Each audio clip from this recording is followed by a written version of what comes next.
ገንዘብ መስጠት ላይ መልቲፐርፐስ ካሽ ላይ ጠቅላላው ለ1406 አባወራ ነው እየሰጠን ያለው 3 ወረዳ ላይ ከነዛ ውስጥ የሂጎ ቀበሌው አሁን 240 ሰው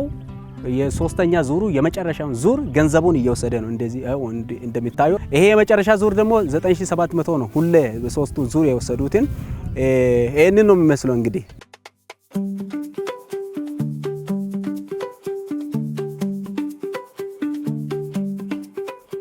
ኑሞ ብሪ ተላቅ ፉዳነ የሮ ሰዲ ያር ወሊላ ፉዳነ ጉያ ቶክራት ብሪ ኹምሳ ገሊፊ ዲብቶብ ፉዳነ የሮ ሰዴኑ አር ወሊና ካሱም ፉዳነ ብሪ ተናሞ አኒኒ ጉያ ቀራለ ከዛ ኢልመ ተካም ቢተደ ጉያ ለመሶ ለኢልመ ተካም ቢተደ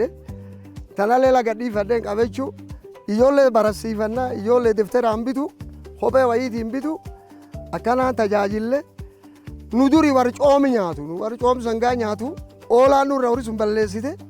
አምራከኔ ረኮተና ኑገርጋርተን ጀና ሰኒ ለንጋላቶማ ጀና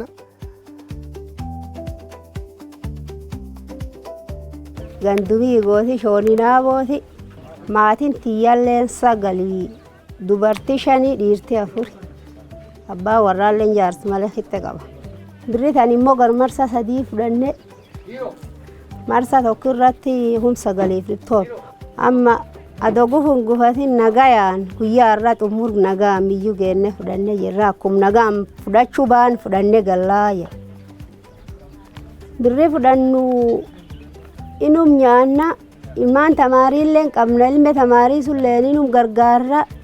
wanni nu tolfannuun sunii jedhe warri immoo birri kan nuu kennu hulleen shimsi jedhani galatoomaa jedhe